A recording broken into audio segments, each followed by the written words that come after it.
নমস্কাৰ mindful reeds with টুলুলৈ স্বাগতম আমি ইয়াত এনে কিছুমান কিতাপৰ কথা কওঁ যিসমূহ কিতাপে আমাৰ জীৱন সলনি কৰে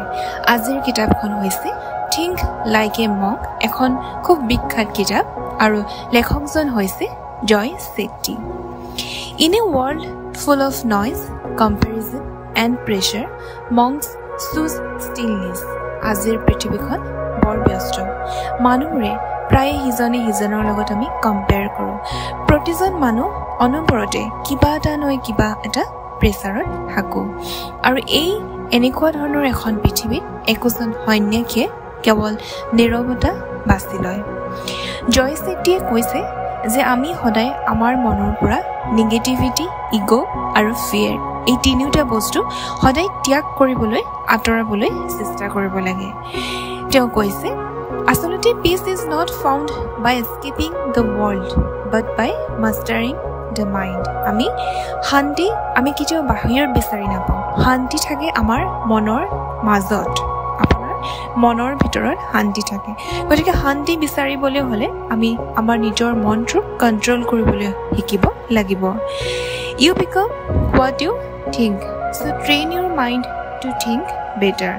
আমি সাধাৰণতে যেনেকুৱা ধৰণৰ কথা ভাবো তেনেকুৱা ধৰণে হৈ পৰো গতিকে আমাৰ মনটো সদায় তেনেকে ধৰণে চিন্তা কৰিবলৈ শিকাব লাগে যেনেকুৱা আমি হ'ব বিচাৰো আপোনাৰ মনটো সদায় ভালদৰে চিন্তা কৰিবলৈ শিক্ষা দিও এইটো জীৱনৰ উদ্দেশ্য বিচাৰি লোৱা তেওঁ কৈছে আমাৰ আচলতে পাৰপজ কি লাইফৰ পাৰপজ কি জীৱনৰ ধৰ্ম বা পাৰপজ সেইসমূহ কামত থাকে যিসমূহ কাম কৰি আমাৰ ভাল লাগে যিবোৰ কামত আমাৰ স্কিল থাকে আৰু যিবোৰ কাম কৰিলে আমি আনৰ সহায় কৰিব পাৰোঁ it's not about what you love but how you use it to help others সেই কামসমূহ কেৱল আপুনি কৰি ভাল পোৱা কাম হ'লেই নহ'ব এনেকুৱা কাম আমি বাছি ল'ব লাগে যিবোৰ কামে আনৰ উপকাৰ সাধিব পাৰে when you learn to use your gift to serve others then life becomes meaningful যেতিয়া আপোনাৰ প্ৰতিভা আনক সহায় কৰিবলৈ ব্যৱহাৰ কৰে তেতিয়া আপোনাৰ জীৱনটো অৰ্থপূৰ্ণ হৈ ৰ'ব এই কিতাপখনত লেখক জয় ছেট্টি আমাক এজন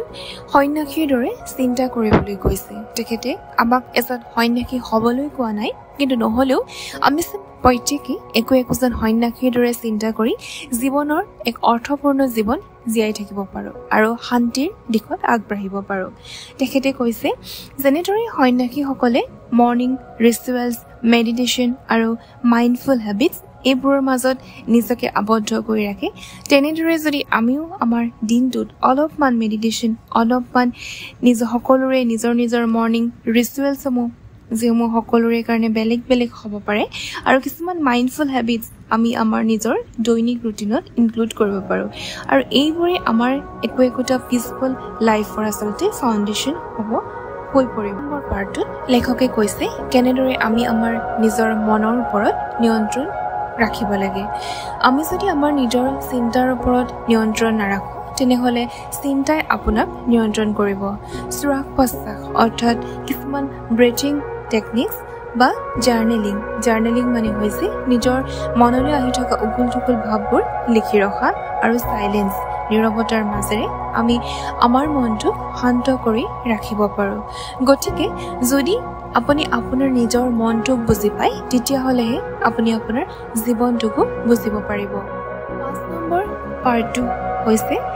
দ্য জয় অফ ছাৰ্ভিচ সেৱাৰ আনন্দ তেখেতে কৈছে প্ৰকৃত সুখ আহে দিয়াৰ পৰা লোৱাৰ পৰা নহয় monk believe that service is the highest path to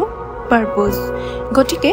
আমি সেৱা কৰক আৰু তেতিয়াহে আপোনাৰ বিকাশ হ'ব গতিকে বিকাশ কৰক আৰু লগতে সেৱা আগবঢ়াই যাওক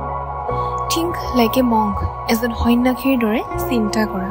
এই কথাষাৰৰ জৰিয়তে লেখকজনে কি ক'ব বিচাৰিছে তেওঁ ক'ব বিচাৰিছে যে আজিৰ এই মাতাল পৃথিৱীত যদি আমি কেৱল শান্তিক নিৰ্বাচন কৰি লওঁ ফেম আমি নিবিচাৰোঁ ফেমৰ সলনি যদি আমি কেৱল উদ্দেশ্য জীৱনৰ উদ্দেশ্য যদি আমি বিচাৰি পাওঁ ব্যস্ততাৰ সলনি কেৱল মনৰ শান্তি কেনেদৰে পাব পাৰি সেই আমি অলপ হ'লেও বুজি পাওঁ তেনেহ'লে আমি সন্যাসী এজনে যেনেদৰে ভাবে তাৰ মানে আমাৰ মনটো তেনেকুৱাই হৈ পৰিছে তেওঁ কৈছে যে সন্যাসীৰ দৰে জীৱন নোহোৱাকৈও এজন সন্যাসীৰ দৰে মনটো কিন্তু আমি গঢ়ি তুলিব পাৰোঁ গতিকে এই কিতাপখনৰ থিংক লাইক এ মংক এই কিতাপখনৰ এই চামাৰিটো মই যিমান পাৰোঁ সিমান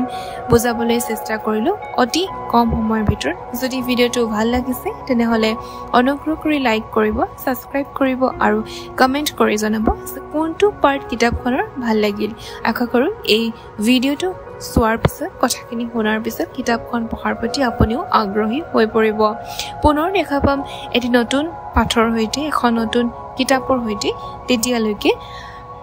stay mindful and stay kind. Thank you.